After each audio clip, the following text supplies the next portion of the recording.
As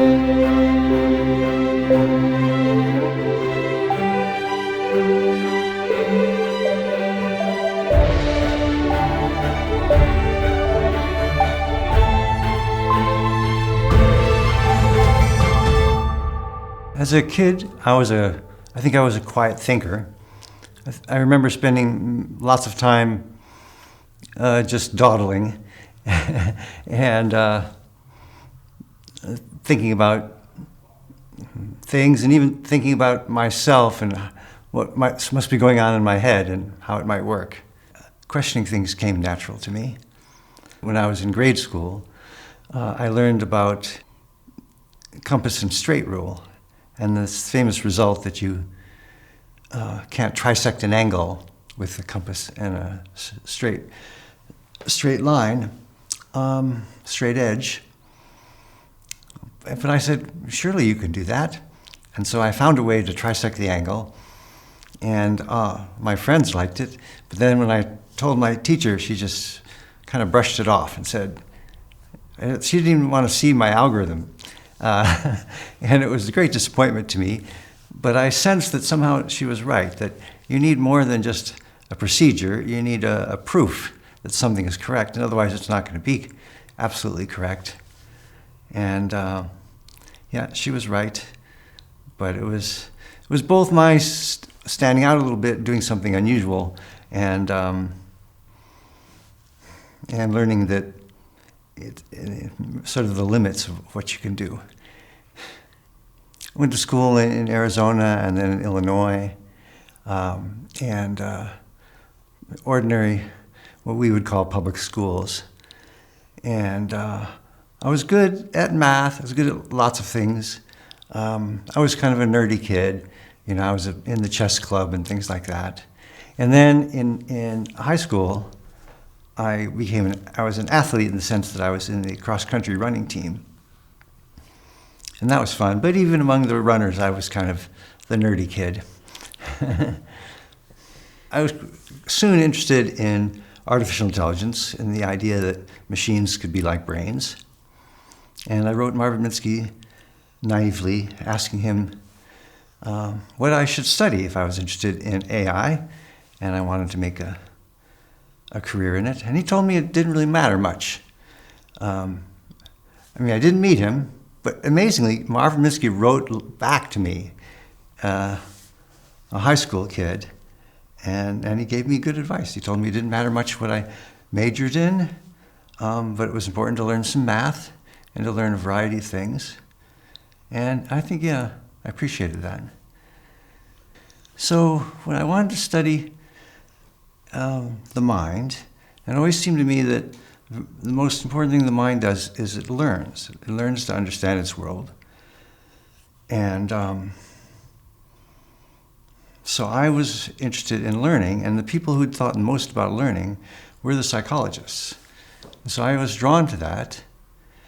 And then when I did go to Stanford, it was in 1975, and Stanford was a very good school for artificial intelligence, one of the top ones in the world, I suppose.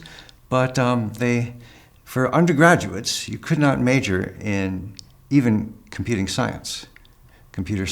You had to major in something else. They didn't have an undergraduate degree. It was a long time ago. Computers were, I guess, still new in some sense.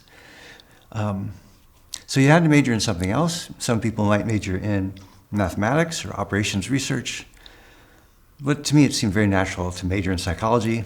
And in addition, psychology was kind of an easy major. So I'm studying psychology, and psychology does know the basic principles of learning, classical and instrumental conditioning. Animals will work for food, and you can train them by giving them various rewards. So it was really obvious that animals learned from reward. And when I looked into the AI literature, the machine learning literature, which then was mainly about pattern recognition, or what we would today call supervised learning. And it was disappointing because no one was talking about rewards, no one was talking about the things that I would see in psychology. It was only here's a training set, and you want to mimic it. It wasn't anything where the animal or the agent was actually trying to get something from the world. And so I scoured. The literature was smaller then. I'd say the Stanford Library had like a shelf and a half worth of AI books, and I was keen, so I would go through all of them, and then that I felt, there wasn't much more. Not like today when there's way too much to read. Finally, I found the works of Harry Klopp. Well, I shouldn't say works, it was just one report, Cambridge Research Labs report, where Harry Klopp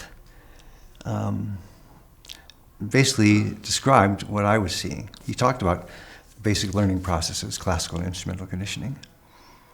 Yeah, so it was kind of obvious that something was missing, and yet nothing in the field was expressing that, except for Harry Klopp.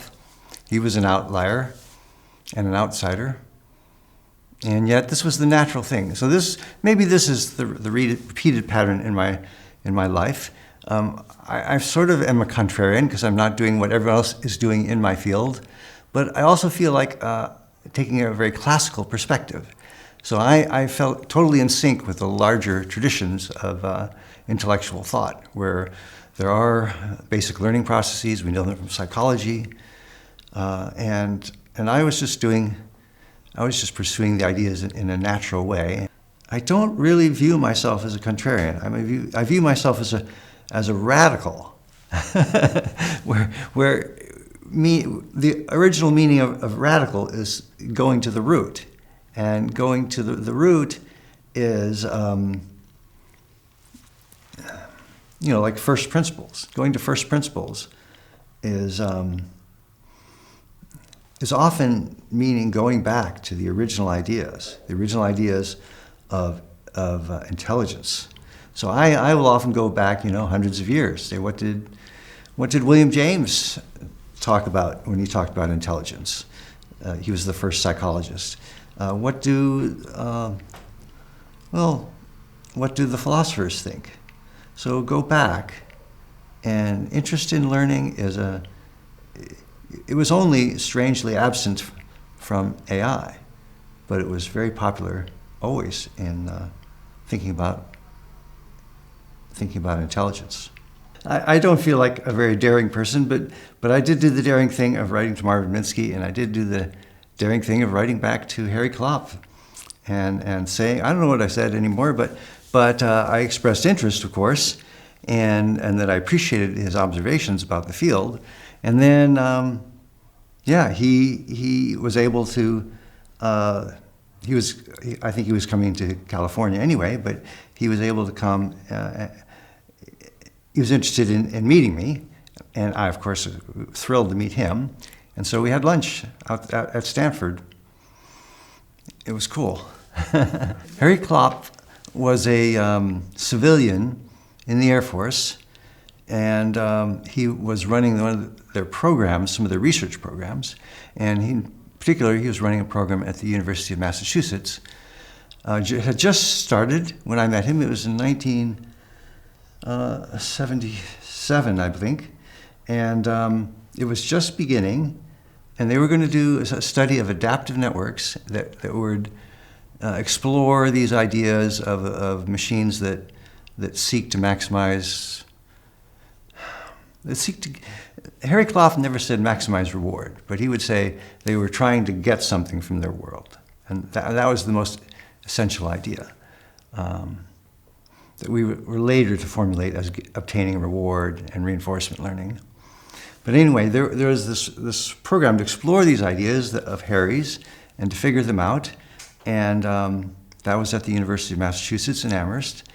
And the principal investigators were Michael Arbib and Bill Kilmer and Nico Spinelli.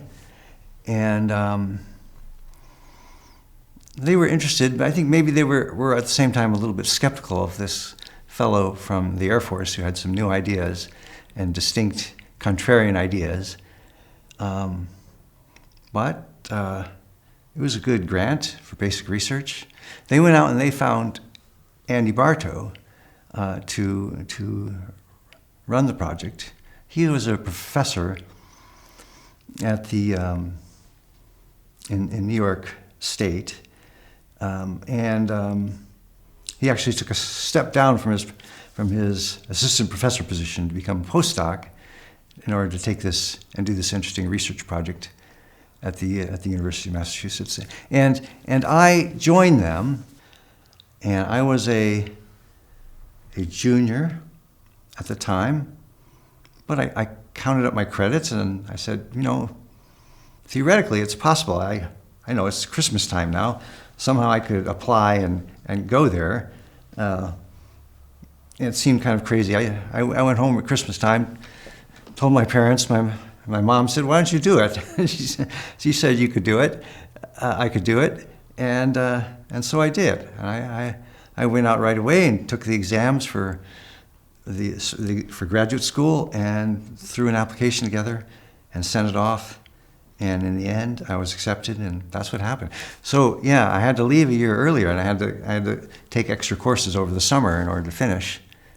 And but that's what happened. So Andy and I continued the investigation in the libraries, learning all the different fields, control theory, and the mathematical sequential optimization, bandits. We learned as much as we could for years. We had time to explore them.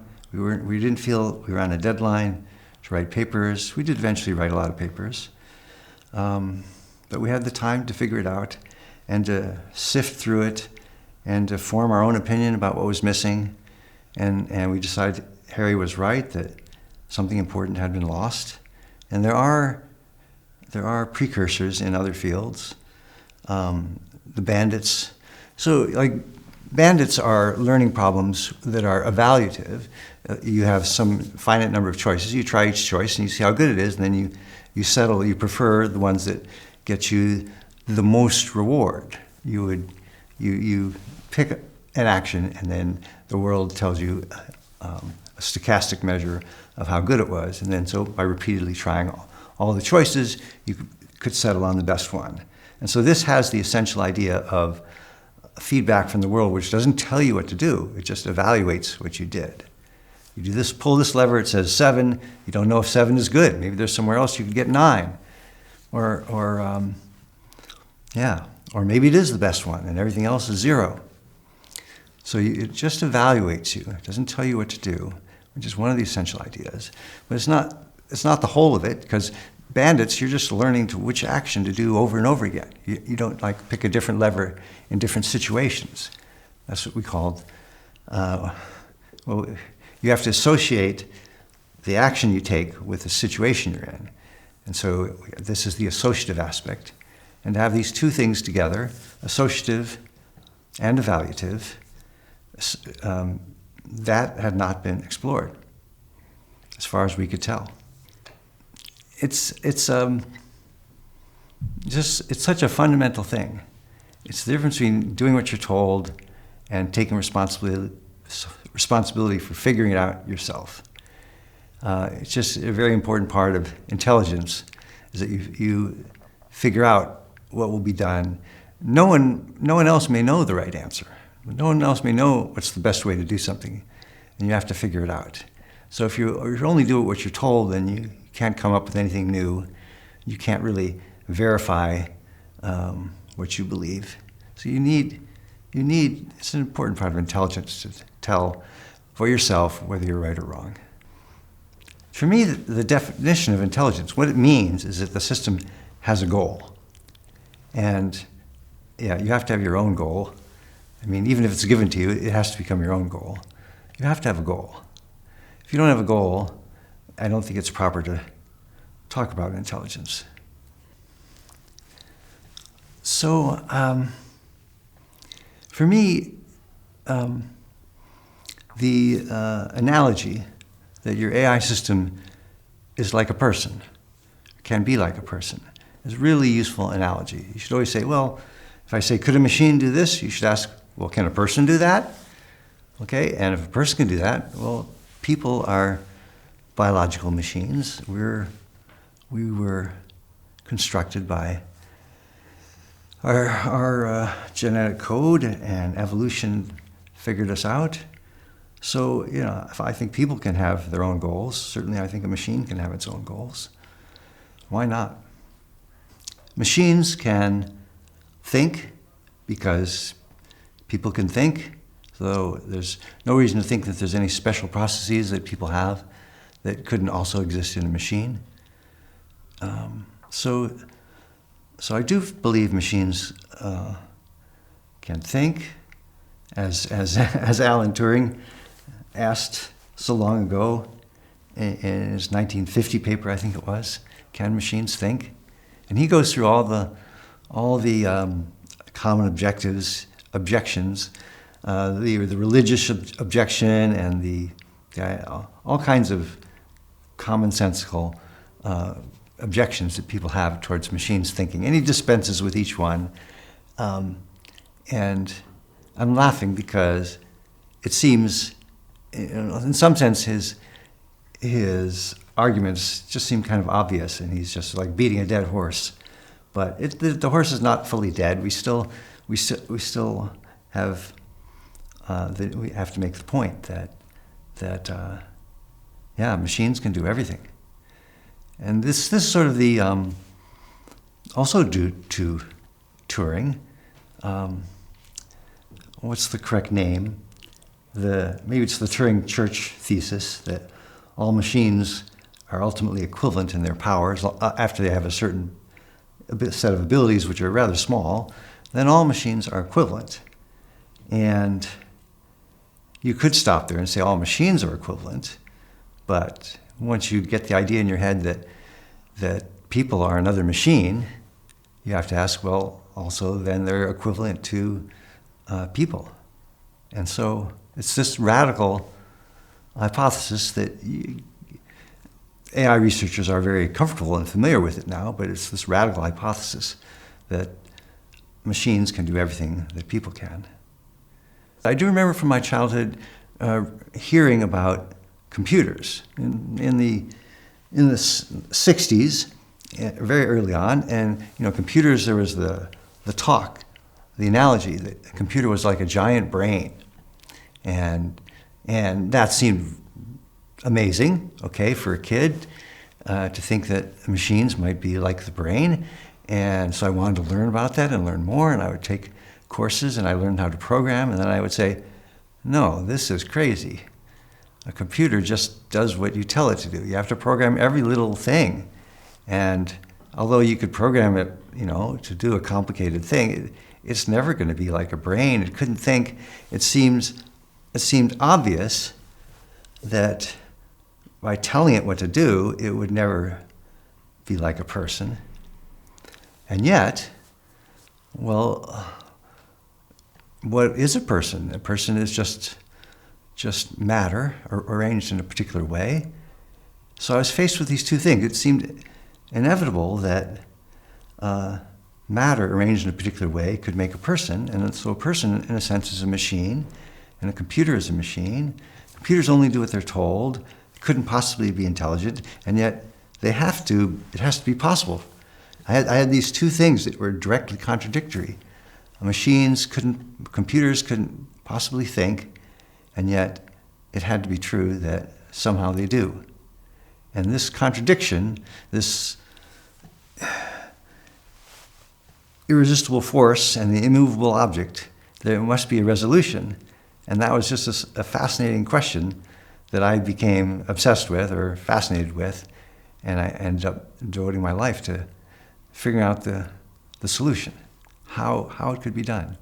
People and animals are living organisms, or as I like to say, they are replicated. We don't really know how our minds work, or even how our bodies work, how our cells work, and yet we can make more copies of ourselves. So this is the strategy of the replicators. replication without understanding. And the alternative to replication is, you could say machines, but, we think about our biological systems as being biological machines. So I don't want to say that. I don't think that will work right. Our machines are becoming more lifelike. So I don't want to call them life and machines. I want to call them replicators and designed systems. A designed system is a system that was conceived first in the mind of something. Maybe it was in the mind of a person or some other replicator, or maybe it was in the mind of some designed mind. Anyway, when you conceive something in a mind, and then it comes to exist, that's design. And design is, in some sense, more powerful, more flexible, can be improved more easily. If you design a chair, you can alter the design. You don't have to have the ability for the chair to replicate itself. And so in our lives now, so many important things are designed. Like our buildings are designed, our cars are designed, our technology is designed, our roadways are designed. If you look at the Earth, you will see many, many designed things. The buildings, the lights. So I think we are entering the age of design. There's still, when you look at the Earth, there are many green things and many important things like the animals and the people that are biological, that are replicators. But we are in this transition from this time when replicated things are most prominent to when designed things are becoming more prominent, and they will become most prominent. Neurons are rather slow. The time it takes to go from your head to your toe, or the other way around, is a good fraction of a second. And so it's not at all, it's vastly slower than microseconds and nanoseconds that we can send communication signals throughout electronic systems. So we should be able to be faster, we should be able to be bigger, should be able to do more with technology. Basically, it's evolved systems and design systems, or replicated systems and design systems. With design, you can keep trying wildly different things until you find the best way. Whereas with replicated systems, you can only do small modifications, random modifications in general, and try that in a slow way. It's funny because we're still facing the same challenge of really looking at systems that learn. Modern systems, machine learning is like the biggest part of AI today, but machine learning is not about machines that learn. It's about using automated techniques, so we say they're machine techniques, for creating systems, but then those created systems no longer learn, or they never learn. Only our method for creating them involves learning. So we take a big training set, or we take all the data on the internet, and we use that to create ChatGPT, or another large language model, and then those systems are frozen. When they go and interact with the public, they are no longer learning. Their weights of the networks are no longer changing. And so that's a big problem. We haven't really done the main thing. The main thing is that, remember I told you from the very beginning, it seemed to me that an intelligent machine has to learn. And our biggest, most fancy AI machines, they do not learn. And so that is still the challenge, to have them learn. To learn from their life and from their experience. The phrase we use now is learning from experience. Our machines don't yet learn from experience. The bitter lesson is how we will often put our own human knowledge into an AI system in order to make it work a bit better. But then, over time, another methods arise that don't use human knowledge and just use computation more. And in the long run, the methods that use computation, because computation becomes more and more plentiful with Moore's law, over time, the methods that leverage computation become much more powerful, and the methods that leverage the human knowledge don't become more powerful. And so, the use of human knowledge, which felt so good because the machine worked better because of something I put into it, those methods end up losing out to methods that leverage computation better. This happened in chess and in pattern recognition, and it happened in deep learning. It's a repeated pattern, and so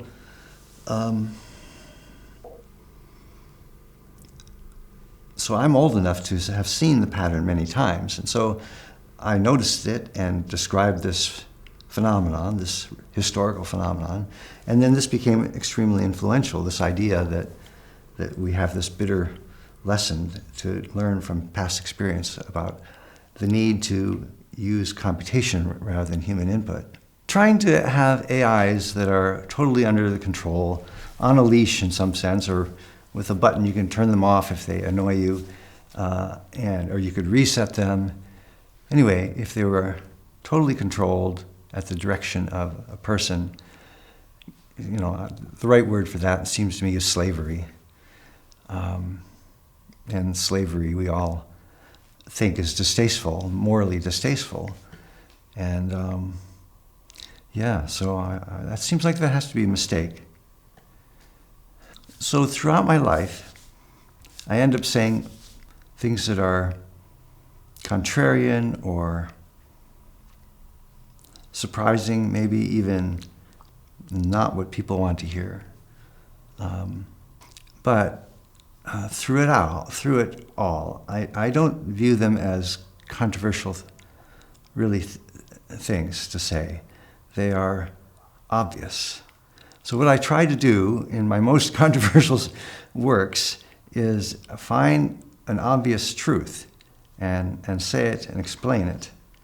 So I think it's an obvious truth that we ought to be able to make machines that are smarter, that are as smart as people, and then why not smarter than people? And it's also obvious that if they're more intelligent than people, that they would become the leading edge of intelligence in our part of the universe. I think this may be, if there is a theme to my life, it's to try to see the thing that in retrospect seems obvious. It's sometimes, it's very often that the most obvious things are really challenging to see.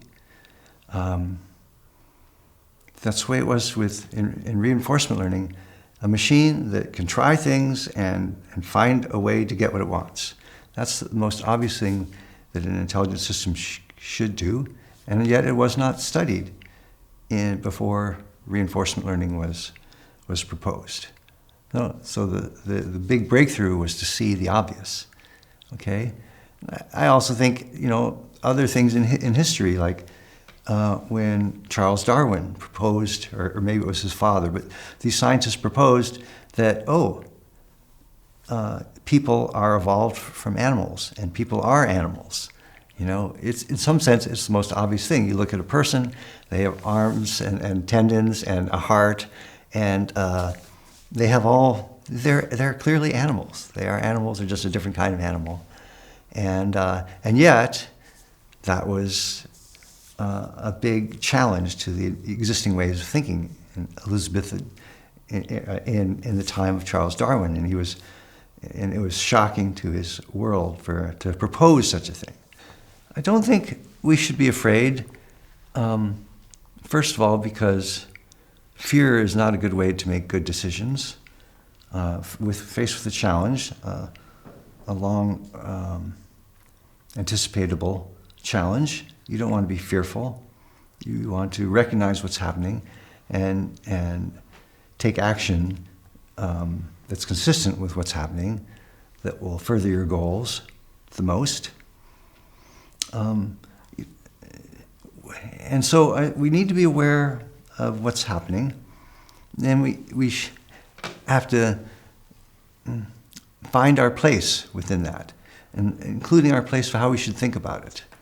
I mean, how should we think about our creations becoming more capable than we are? Because that's what we're talking about.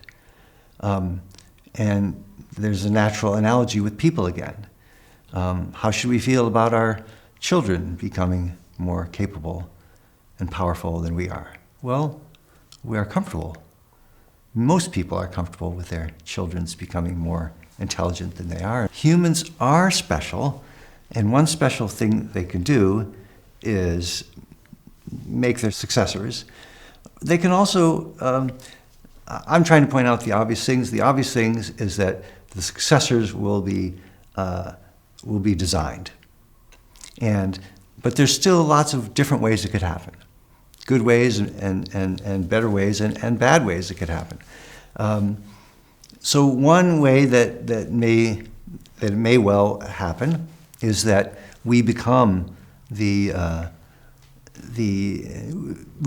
people augment themselves, because people certainly will want to augment themselves, and we will be augmented by technology, and so people will become the AIs. This is quite likely because, well, everyone wants to be smarter. We all have phones because the phones make us smarter and more capable. We have glasses many of us, and this is ways of using technology to make us smarter, and just having pen and paper makes us smarter. So we'll augment, we've always augmented. One way is by things like Neuralink, getting interfaces between our brain and machines, and that, if you have easy, instant access to computation, to the internet, say, you can Google anything just by thinking about it, you would be smarter. But more generally, you'd like to have technology, machines, like another lobe to your brain, which would be able to think more deeply than you can, or remember things better than you can. There's a natural path that's well established, really, for us to become more and more capable with technology. How do we know that the AIs will be good? And how do we know that people will be good? The same question, really, and the same answer. We sort of don't, but we try to give power to people who we think will make good decisions, and we all know how well that has sometimes worked out, is not so well. It's always problematic when you give power over yourself to others. And I think we should always be cautious with that, maybe more cautious than we are now with people. I don't think anything fundamentally changes, is what I'm saying. When we have automated people and regular people. So it's important to be aware that with more intelligent people, of course, comes many advantages and many potential advances in science and engineering and in every intellectual endeavor. And so one of the things that we might hope to attain with greater intelligence in our societal system would be we could solve long-standing problems like climate change, diseases, cancers. Many benefits will come to the society as a whole if parts of it are intelligent in different ways than current people are. Sometimes I think my life has been charmed. I haven't had any real struggles. But I did have this big cancer incident in the middle of my career, just at the turn of the century, and it really looked like I was going to die. And so, not every place was willing to offer me a job, but the University of Alberta was quite interested in me coming, even though I was a risk, and so the decision to go to Canada go to the go to Alberta was kind of surreal because it was a very good chance I was going to die, but I wasn't dying yet, and so it seemed like maybe I should start taking a job again, and so that's what happened. And then as soon as I took the job, like the cancer came back, and so the fight against it continued.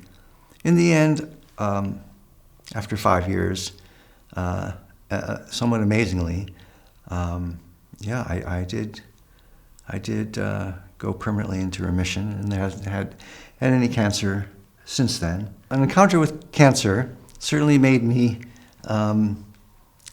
realize that life is finite and limited and uncertain. There are no guarantees, and if anything, it made me more stubborn, which is sort of what one might mean by saying, more certain more confident to follow what you think, because you realize life is limited and you only get a few tries. So you only get one try, although you may get cancer and then you may get out of it, and then you get a second chance. And so I feel like I have a second chance. And I say even more stubborn because, like, my colleagues will often tell me that I'm very stubborn, but it's okay because often enough I'm right, and so it's good to be stubborn if you're right. So I think it's made me a little bit more willing to take risks and to stick to my guns, and maybe even happy to say things which seem bold. It's good to be bold, I think, now. It's good to be ambitious and clear. I try to be bold, but my partner, Martha, she always tells me that I'm too subtle, because I am trying to soften a little bit what I say. I do sort of have a slogan. My slogan, two-word slogan, is ideas matter.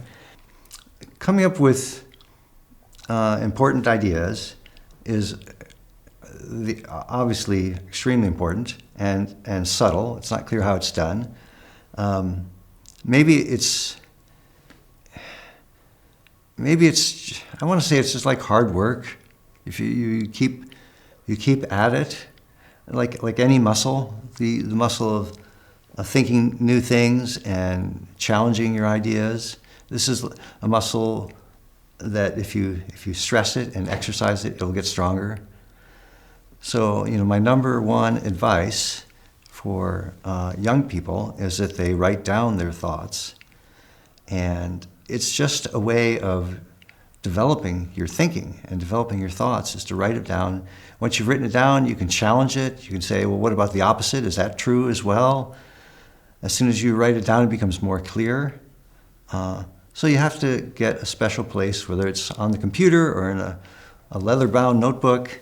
You have to write full sentences, explain what you think are the important things, and explain your ideas to yourself. And just keep doing that day in and day out for years. And after a while, you will have your ideas will start getting better, and you'll have more interesting things to say to others. And that's the way I develop all my ideas, through writing. In the world of ideas, you want to come up with something different from what other people are thinking. But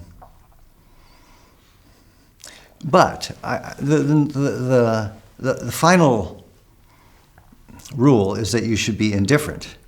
You shouldn't care if an idea is popular or unpopular, because if it's popular, well, then you get the benefit of its being popular, and if it's unpopular, well, then it's harder. But if you're eventually proved right, then you get the win is that much greater. So you should be indifferent, and you should just try to see what's true, and that's hard enough. Computer scientists should not worry about being obsolete, because they're living in the age where computers are vastly more important than they've been in the past. Computer scientists are kings in this world. They are the privileged few, the lucky ones that have somehow managed to be just in the right place at the right time. We should be feeling computer scientists should be feeling very lucky now. I don't know why they should feel anxious. They should embrace the future and move forward, with enthusiasm.